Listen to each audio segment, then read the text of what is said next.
So let's talk about the forces that are present in a golf swing and how we can use them to help us understand our golf swing better, but more importantly, help us to hit better golf shots and ultimately shoot lower scores.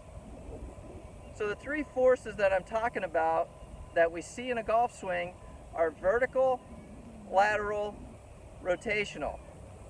So let's look at these individually first. Vertical, as I take the club back, it's getting up into the air. So there's the vertical component. Lateral, as I start my downswing, I get into my lead side, left side for a righty, right side for a lefty.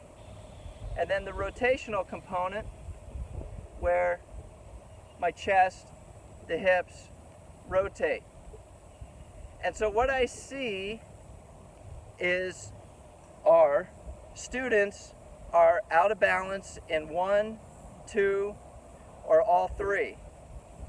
Now the most common one I see, because most people get vertical, so that's not one that I see very often, but the two that I see people struggle with or get mixed up or cause shots that they don't like to see would be the lateral and the rotational component.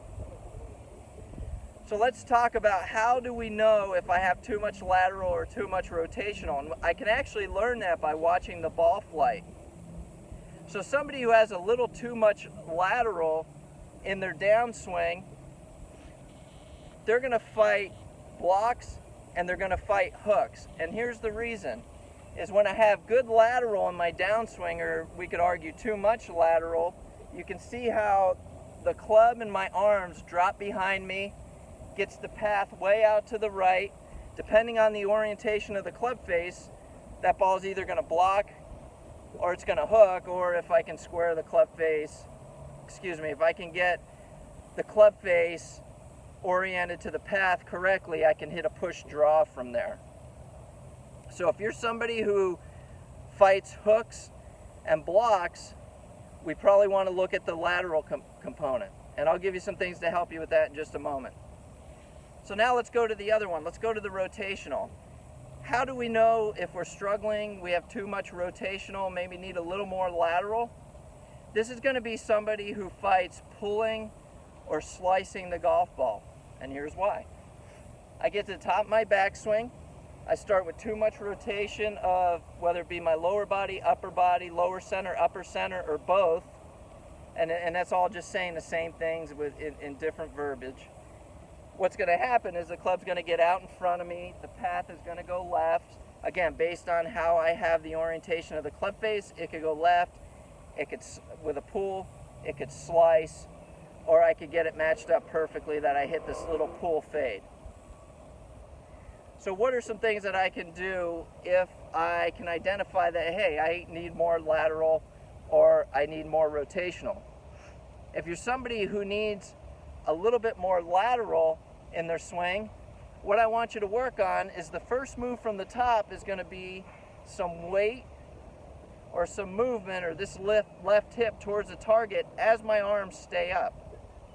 Okay, I'm not starting the downswing with my arms and my shoulders. So I get to the top and you can see I'm creating this little bit of lateral movement while the club stays up into the air.